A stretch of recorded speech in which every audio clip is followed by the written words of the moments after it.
Hi అండి, welcome to ఈ అమ్మ చేతి వంట. ఈరోజు రెసిపీ ఏంటంటే సాటర్డే స్పెషల్ నాన్ వెజ్. ఇది తిన్నప్పుడు మామూలుగా అయితే బిర్యానీ, చికెన్ బిర్యానీ, దమ్ బిర్యానీ అయితే వేసుకుంటాం. ఇట్లా సాటర్డే అటువంటి రోజు అయితే వెజ్ బిర్యానీ అంటే వెజిటేబుల్స్ పులావ్ అయితే చేసుకుంటే తినడానికి రుచిగాను పిల్లలకైతే టేస్టీగాను అయితే ఉంటుందనేసి ఈ వెజ్ బిర్యానీ అయితే చేస్తున్నానండి.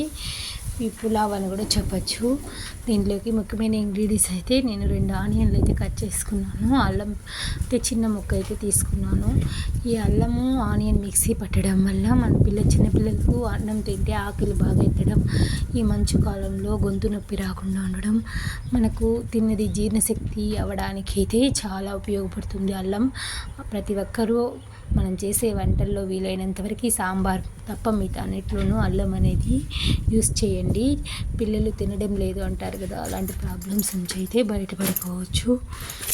ఇక్కడ నేనైతే పెద్ద ఆలుగడ్డ ఒకటి అయితే తీసుకున్నాను, క్యారెట్ ఒకటి అయితే తీసుకున్నాను, ఆనియను అల్లం అయితే మిక్సీ పట్టుకొని పేస్ట్ అయితే చేసుకున్నాను. ఆనియన్ తిన్న వాళ్ళు కూడా ఈ విధంగా చేస్తే ఆనియన్ రైస్లో కలిసిపోతుంది కాబట్టి ఈజీగా తినేస్తారు. ఇక్కడ 3 స్పూన్ల ఆయిల్ అయితే వేసుకొని పట్ట, లవంగం, ఇలాచి, బిర్యానీ ఆకు అయితే వేయించుకొని బాగా బుడ్డలుగా చిట్టపటలాడి వేగిన తర్వాత మనం మిక్సీకి వేసుకున్న అల్లం వెల్లుల్లి ఆనియన్ పేస్ట్ అయితే వేసుకునేసినాను. బాగా ఫ్రై అయిన తర్వాత పసుపు అయితే 1 స్పూన్ అయితే వేసుకోవాలి. ఎందుకంటే మన బిర్యానీ పసుపు నేనైతే ఎక్కువ ఫుడ్ కలర్ అయితే వాడలేదు కాబట్టి పసుపు అయితే 1 స్పూన్ అయితే వేసుకొని బాగా ఫ్రై చేసుకున్న తర్వాత మనం కట్ చేసుకున్న పచ్చిమిర్చి, టమాటాలు అయితే వేసుకోవాలి.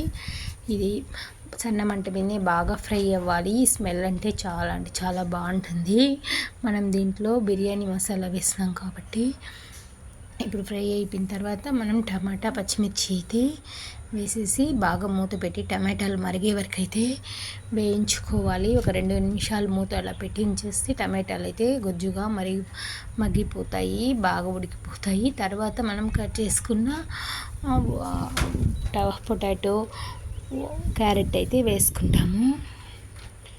ఈ విధంగా మూసిపెట్టి బాగా ఉంచేసిన తర్వాత నేనైతే ఈ గ్లాస్తో 1.5 గ్లాస్ రైస్ అయితే తీసుకున్నాను. దీనికి కొలతలతో అయితే 3 గ్లాస్ వాటర్ అయితే వేసుకోవాలి. బాగా వాష్ చేసుకుని రైసు 3 గ్లాస్ వాటర్ అయితే వేసుకొని టమాటా అయితే గొజ్జుగా అయితే మనకు రెడీ అయిపోయింది.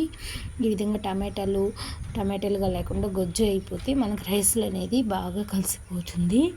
ఇప్పుడు మనం కట్ చేసుకున్న పొటాటో, క్యారెట్ అయితే కూడా వేసుకొని తగినంత సాల్ట్ అయితే వేసుకున్నాను. నేనైతే ఇప్పుడు మసాలా అంతా వేసుకుంటున్నాను. హోమ్ మేడ్ మసాలా అంటే ఇంట్లో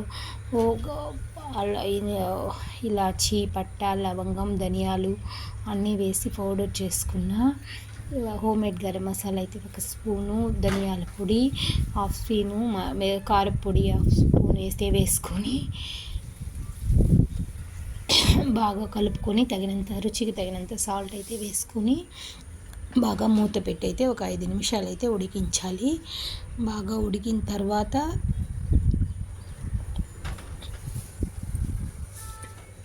ఇప్పుడైతే మనకు బాగా 5 నిమిషాలు మూసిపెట్టి అయితే బాగా ఉడికించేసిన తర్వాత మనము ఇక్కడ రైస్కు 1.5 గ్లాస్ 3 గ్లాసులు వాటర్ తీసుకున్నాం కదా, ఆ రైస్లోకి మనం మసాలా వేసుకున్న ఈ ఫ్రైని రైస్లో అయితే వేసేయాలి.